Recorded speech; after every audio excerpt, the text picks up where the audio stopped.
about to make his first appearance with running mate Senator Kamala Harris. Now, we expect them to make remarks in Wilmington, Delaware, the location not very far from Biden's home. It's actually the Alexis DuPont High School, and we will take you there in a moment. Just to bring you up to date, if you recall, it was just yesterday that Biden announced that Senator Harris would be his running mate. She is the first woman of color to be chosen to run for vice president.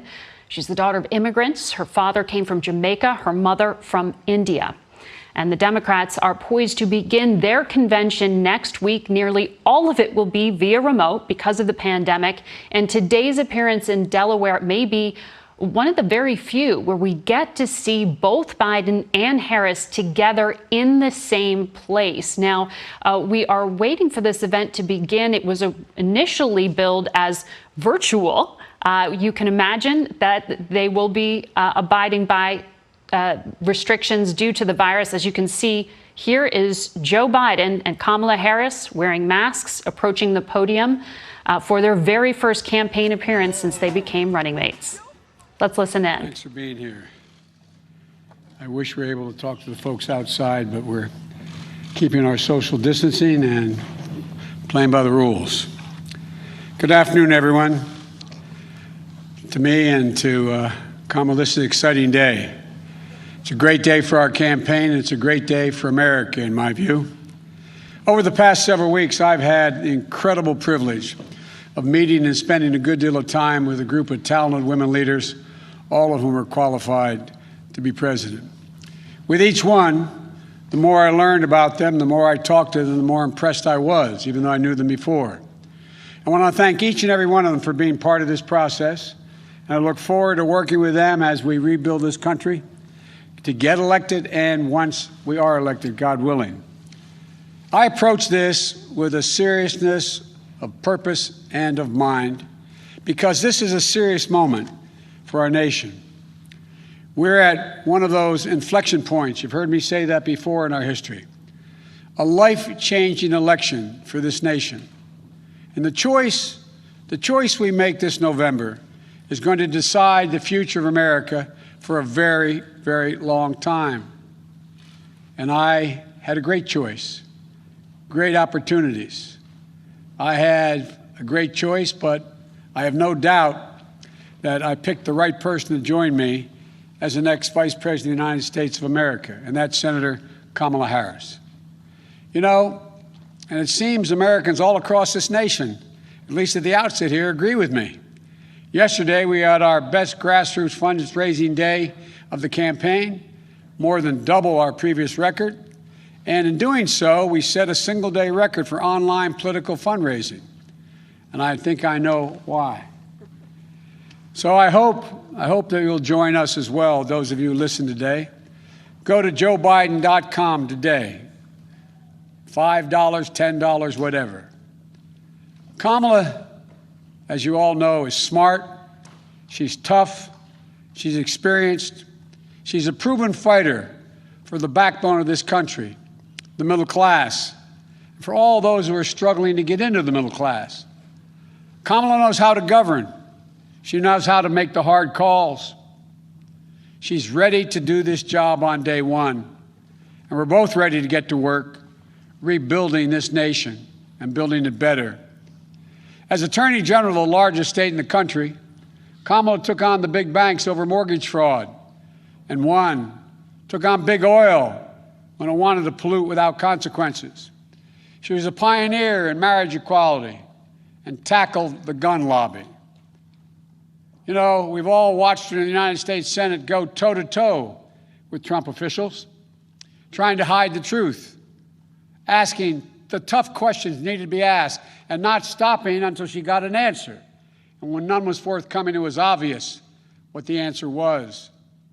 As a member of the Intelligence Committee and the Judiciary Committee, she's been the center in the middle of the most critical national security challenges our country faces.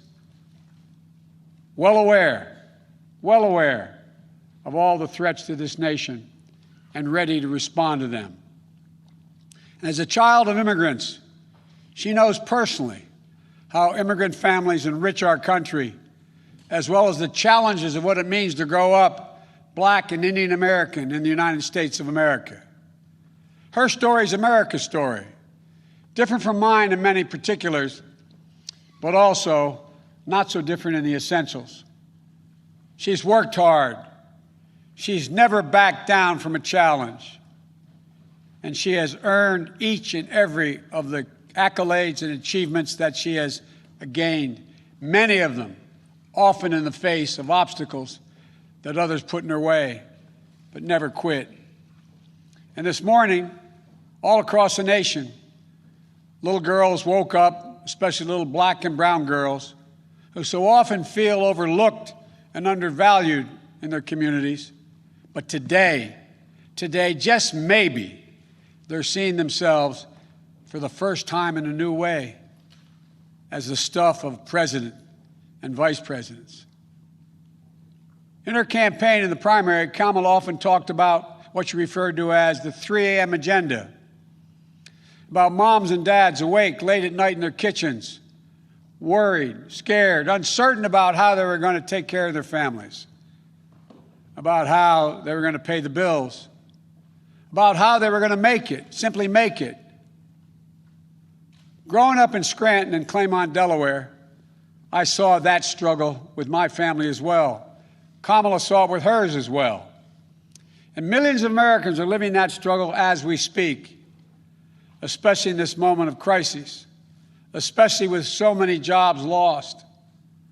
Kamala and I both know that all folks are looking for, as my dad would say, is an even shot. Just give me a shot, a fair shot, a shot at making it. And it'll be the work of our administration to make sure they get a fair shot. Working families need someone on their side in this nation because they certainly don't have anyone in the president now on their side. That's going to change in the Biden-Harris administration. It's going to be gratifying to see the strong, enthusiastic reaction to Senator Harris as our next vice president. You know, it comes from people all over the country. It's already occurring all over the country, all ideological views, all backgrounds. Events, of course, we are predictable, some of them. It comes from all over, except, of course, from Donald Trump's White House and his allies. You all knew it was coming. You could have set your watches to it. Donald Trump has already started his attacks, calling Kamala, quote, nasty, whining about how she is, quote, mean to his appointees. It's no surprise, because whining is what Donald Trump does best, better than any president in American history. Is anyone surprised Donald Trump has a problem with a strong woman or strong women across the board? We know that more is to come. So let's be clear. If you're a working person, worried about whether or not you'll have a job to go to, whether or not you'll be able to pay your mortgage, pay your rent, worried about the poison in the air you breathe, the water you drink, worried about your civil rights, even your basic right to dignity, which is under attack with this administration. Kamala Harris has had your back, and now we have to have her back.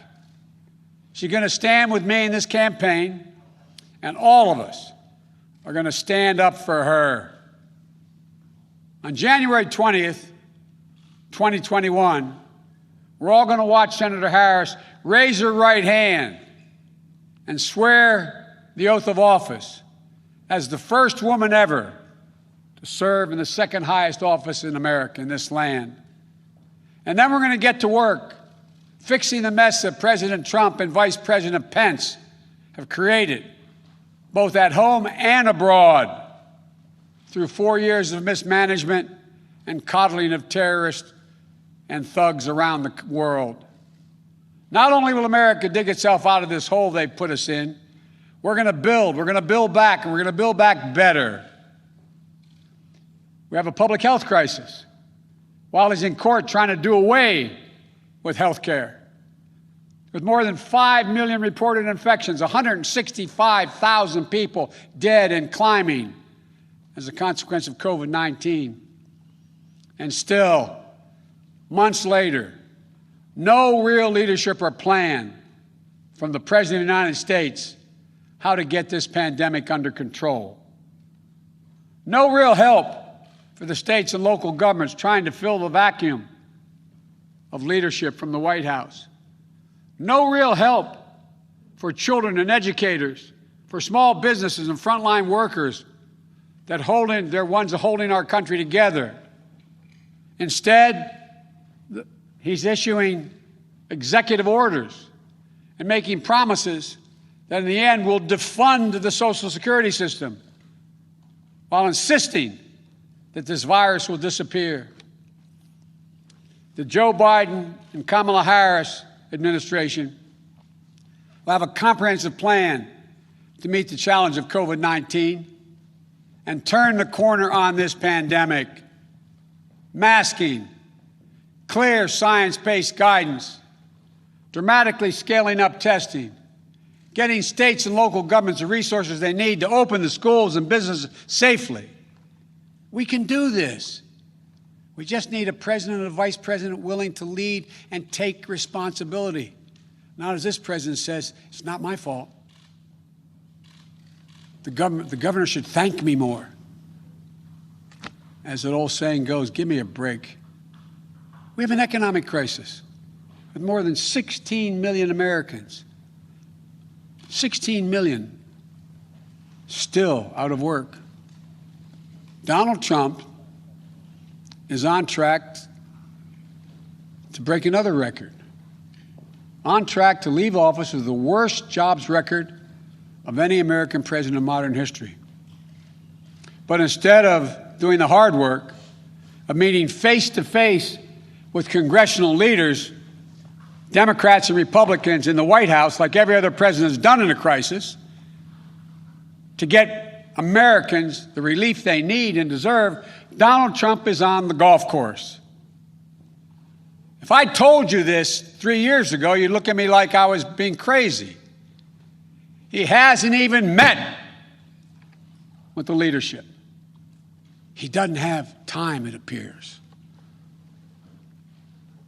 We have a climate crisis that Donald Trump refuses to even acknowledge. When he thinks about climate change, all we hear is the word hoax. The Biden-Harris administration is going to meet the climate crisis, protect the health of the American public. And along the way, we're going to deliver one word: jobs, good-paying jobs. We have a racial justice crisis. Donald Trump seeks only to inflame it with his politics of racist rhetoric and appeals to division. You know, today is not only the day I'm proud to introduce Senator Kamala Harris as the vice presidential nominee of the Democratic Party. It's also the 3rd anniversary of that terrible day in Charlottesville. Remember what it felt like to see those neo-Nazis? Close your eyes. And those Klansmen, white supremacists, coming out of fields, carrying lighted torches, faces contorted, bulging, veins, pouring into the streets of a historic American city, spewing the same anti-Semitic bile we heard in Hitler's Germany in the 30s. Remember how it felt to see a violent clash ensue between those celebrating hate and those standing against it? It was a wake-up call for all of us as a country. For me, it was a call to action. My father used to say, silence is complicity, not original to him, but he believed it. At that moment, I knew I couldn't stand by and let Donald Trump, a man who went on to say, when asked about what he thought, he said there were very fine people on both sides. Quote, very fine people on both sides. No president of the United States of America has ever said anything like that. See him continue to attack everything that makes America America. I knew we were in the battle for the soul of the nation. That's when I decided to run. And I'm proud now to have Senator Harris at my side in that battle because she shares with the same intensity I do. For she's someone who knows what's at stake. The question is, for all Americans to answer, who are we as a nation? What do we stand for? And most importantly, what do we want to be? You know, someone who knows that the future of this country is limited only by the barriers we place on our own imaginations, because there's nothing Americans cannot achieve when we put our minds to it and we do it together. One of the reasons I chose Kamala is because we both believe that we can define America simply in one word: possibilities. Possibilities. Let me say it again. Possibilities. That's America. That's what sets this nation apart, is that everyone, the ability for everyone, and we mean everyone, to go as far and dream as big as hard work and their God-given ability will take them. When I agreed to serve as President Obama's running mate, he asked me a number of questions, as I've asked Kamala. But the most important was, he said to me, he asked me what I wanted, most importantly. I told him I wanted to be the last person in the room before he made the important decisions. That's what I asked Kamala. I asked Kamala to be the last voice in the room, to always tell me the truth, which she will, challenge my assumptions if she disagrees, ask the hard questions, because that's the way we make the best decisions for the American people. I got a chance to spend some time at my home today with Kamala and Doug, and I want to thank them. I thank them publicly for agreeing to join and take this journey with Jill and me. Doug, you're going to have to learn what it means to be a barrier breaker yourself in this job you're about to take on. America's first second gentleman. And although they're not with us here today, I want to thank Ellen Cole as well. I had a chance to speak to Doug's mom and dad and to Ellen Cole. And we're going to get our kids together to let them know what's coming. My grandchildren are about the age of their children. I got to speak to them. My campaign has always been a family affair, every campaign I've run. So I've got some news for you. You're all honorary Bidens. And here's the best part. Kamala, you've been an honorary Biden for quite some time. You know, I came first to know who Kamala was through our son, Beau Biden. They were friends. They served as attorneys general at the same time. They took on the same big fights together. Kamala in California, Beau here in Delaware. Big fights that helped change the entire country. I know how much Beau respected Kamala and her work, and that mattered a lot to me, to be honest with you, as I made this decision. So now we need to get to work, pulling this nation out of these crises we find ourselves in, getting our economy back on track, uniting this nation, and yes, winning the battle for the soul of America. My fellow Americans, now let me introduce to you, for the first time, your next Vice President of the United States, Kamala Harris. Kamala, the floor is yours.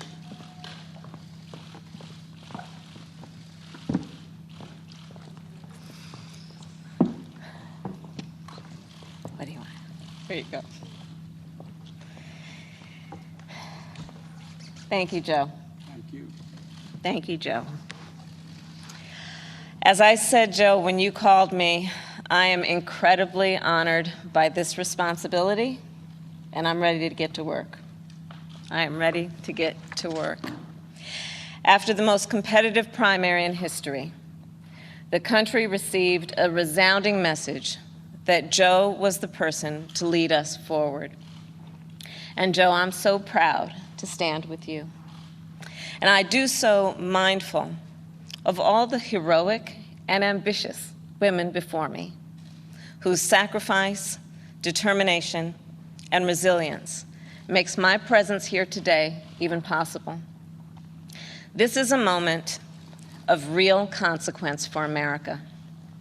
Everything we care about, our economy, our health, our children, the kind of country we live in, it's all on the line. We're reeling from the worst public health crisis in a century. The president's mismanagement of the pandemic has plunged us into the worst economic crisis since the Great Depression. And we're experiencing a moral reckoning with racism and systemic injustice that has brought a new coalition of conscience to the streets of our country, demanding change. America is crying out for leadership.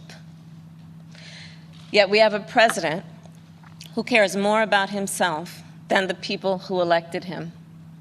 A president who is making every challenge we face even more difficult to solve. But here's the good news. We don't have to accept the failed government of Donald Trump and Mike Pence. In just 83 days, we have a chance to choose a better future for our country. So, Joe, Dr. Biden, thank you for the trust you've placed in me. Jill, I know you will be an incredible First Lady. And my husband, Doug, and I are so grateful to become a part of your extended family. And ever since I received Joe's call, I've been thinking, yes, about the first Biden that I really came to know, and that, of course, is Joe's beloved son, one of his beloved sons, Beau. In the midst of the Great Recession, Beau and I spoke on the phone practically every day, sometimes multiple times a day, working together to win back billions of dollars for homeowners from the big banks of the nation that were foreclosing on people's homes. And let me just tell you about Beau Biden. I learned quickly that Beau was the kind of guy who inspired people to be a better version of themselves. He really was the best of us. And when I would ask him, where'd you get that? Where did this come from? He'd always talk about his dad. And I will tell you, the love that they shared was incredible to watch. It was the most beautiful display of the love between a father and a son. And Beau talked about how Joe would spend 4 hours every day riding the rails back and forth from Wilmington to Washington so he could make breakfast for his kids in the morning and make it home in time to tuck them in bed each night. All of this so 2 little boys who had just lost their mom and their sister in a tragic accident would know that the world was still turning. And that's how I came to know Joe. He's someone whose first response when things get tough is never to think about himself, but to care for everyone else. He's someone who never asks, why is this happening to me? And instead asks, what can I do to make life better for you? His empathy, his compassion, his sense of duty to care for others is why I am so proud to be on this ticket. And Joe and I, yes, we are cut from the same cloth. Family is everything to me too. And I cannot wait for America to get to know my husband, Doug, and our amazing kids, Cole and Ella. Because whether I'm cheering in the bleachers at a swim meet, or setting up a college room dorm, or helping my goddaughter prepare for her school debate, or building Legos with my godson, or hugging my 2 baby nieces, or cooking dinner, Sunday dinner, my family means everything to me. And I've had a lot of titles over my career, and certainly vice president will be great, but Mamala will always be the one that means the most. And you know, my mother and father, they came from opposite sides of the world to arrive in America, one from India and the other from Jamaica, in search of a world-class education. But what brought them together was the civil rights movement of the 1960s. And that's how they met, as students in the streets of Oakland, marching and shouting for this thing called justice, in a struggle that continues today. And I was part of it. My parents would bring me to protests strapped tightly in my stroller. And my mother, Shamala, raised my sister Maya and me to believe that it was up to us and every generation of Americans to keep on marching. She'd tell us, don't sit around and complain about things, do something. So I did something. I devoted my life to making real the words carved in the United States Supreme Court, equal justice under law. And 30 years ago, I stood before a judge for the first time, breathed deep, and uttered the phrase that would truly guide my career and the rest of my career. Kamala Harris for the people. The people, that's who I represented as district attorney, fighting on behalf of victims who needed help. The people, that's who I fought for as California's Attorney General, when I took on transnational criminal organizations who traffic in guns and drugs and human beings. And it's the people who I have fought for as a United States Senator, where I've worked every day to hold Trump officials accountable to the American people. And the people are who Joe and I will fight for every day in the White House. And let me tell you, as somebody who has presented my fair share of arguments in court, the case against Donald Trump and Mike Pence is open and shut. Just look where they've gotten us. More than 16 million out of work. Millions of kids who cannot go back to school. A crisis of poverty, of homelessness, afflicting Black, brown, and indigenous people the most. A crisis of hunger, afflicting 1 in 5 mothers who have children that are hungry. And tragically, more than 165,000 lives that have been cut short. Many with loved ones who never got the chance to say goodbye. It didn't have to be this way. 6 years ago, in fact, we had a different health crisis. It was called Ebola. And we all remember that pandemic. But you know what happened then? Barack Obama and Joe Biden did their job. Only 2 people in the United States died. 2. That is what's called leadership. But compare that to the moment we find ourselves in now. When other countries are following the science, Trump pushed miracle cures he saw on Fox News. While other countries were flattening the curve, he said the virus would just, poof, go away. Quote, like a miracle. So when other countries opened back up for business, what did we do? We had to shut down again. This virus has impacted almost every country. But there's a reason it has hit America worse than any other advanced nation. It's because of Trump's failure to take it seriously from the start. His refusal to get testing up and running. his flip-flopping on social distancing and wearing masks, his delusional belief that he knows better than the experts. All of that is reason, and the reason that an American dies of COVID-19 every 80 seconds. It's why countless businesses have had to shut their doors for good. It's why there is complete chaos over when and how to reopen our schools.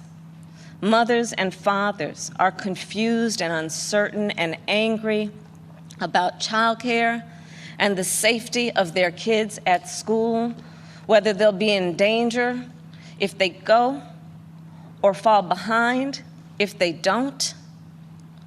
Trump is also the reason millions of Americans are now unemployed.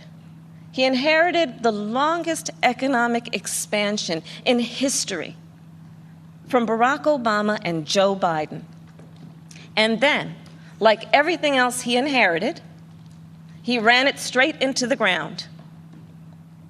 Because of Trump's failures of leadership, our economy has taken one of the biggest hits out of all the major industrialized nations, with an unemployment rate that has tripled as of today. This is what happens when we elect a guy who just isn't up for the job. Our country ends up in tatters, and so does our reputation around the world. But let's be clear, this election isn't just about defeating Donald Trump or Mike Pence. It's about building this country back better. And that's exactly what Joe and I will do. We'll create millions of jobs and fight climate change through a clean energy revolution. Bring back critical supply chains so the future is made in America. Build on the Affordable Care Act so everyone has the peace of mind that comes with health insurance. And finally, offer caregivers the dignity, the respect, and the pay they deserve. We'll protect a woman's right to make her own decisions about her own body, root out systemic racism in our justice system, and pass a new Voting Rights Act, a John Lewis Voting Rights Act, that will ensure every voice is heard and every voice is counted. The civil rights struggle is nothing new to Joe. It's why he got into public service. It's why he helped reauthorize the Voting Rights Act and restore unemployment discrimination and employment discrimination laws. And today, he takes his place in the ongoing story of America's march toward equality and justice as the only who has served alongside the first Black president and has chosen the first Black woman as his running mate. But as Joe always points out, this election is about more than politics. It's about who we are as a country. And I'll admit, over the past 4 years, there have been moments when I have truly worried about our future. But whenever I think that there is a reason for doubt, whenever I've had my own doubts, I think of you, the American people, the doctors and nurses and frontline workers who are risking your lives to save others, the truck drivers and the workers in grocery stores, in factories, in farms, working there, putting your own safety on the line to help us get through this pandemic, the women and students taking to the streets in unprecedented numbers, the dreamers and immigrants who know that families belong together, the LGBTQ Americans who know that love is love, people of every age and color and creed who are finally declaring in one voice that yes, Black lives matter. All across this country, a whole new generation of children is growing up hearing the cries for justice and the chants of hope on which I was raised, some strapped into strollers of their own. And trust me, it's a song you'll never forget. So to everyone keeping up the fight, you are doing something You are doing something great. You are the heroes of our time. And you are the reason I know we are going to bring our country closer to realizing its great promise. But to do it, we'll need to work, organize, and vote like never before, because we need more than a victory on November 3rd. We need a mandate that proves that the past few years do not represent who we are or who we aspire to be. Joe likes to say that character is on the ballot, and it's true. When he saw what happened in Charlottesville 3 years ago today, he knew we were in a battle for the soul of our nation. And together with your help, that's a battle we will win. Earlier this year, I said I'd do whatever Joe asked me to do. And so now I'm asking you to do the same. So visit joebiden.com to get involved in this campaign and vote, because electing Joe Biden is just the start of the work ahead of us. And I couldn't be prouder to be by his side, running to represent you, the people. Thank you, and may God bless the United States of America. Thank you.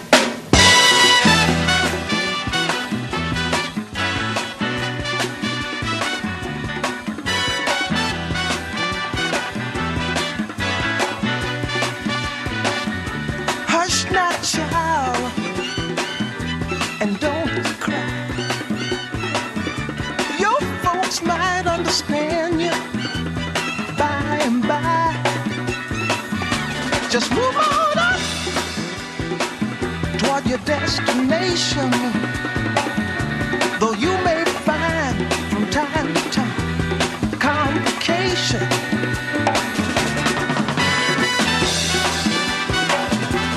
You were just listening in to what is the introduction by Joe Biden to the country of his presidential ticket for the first time.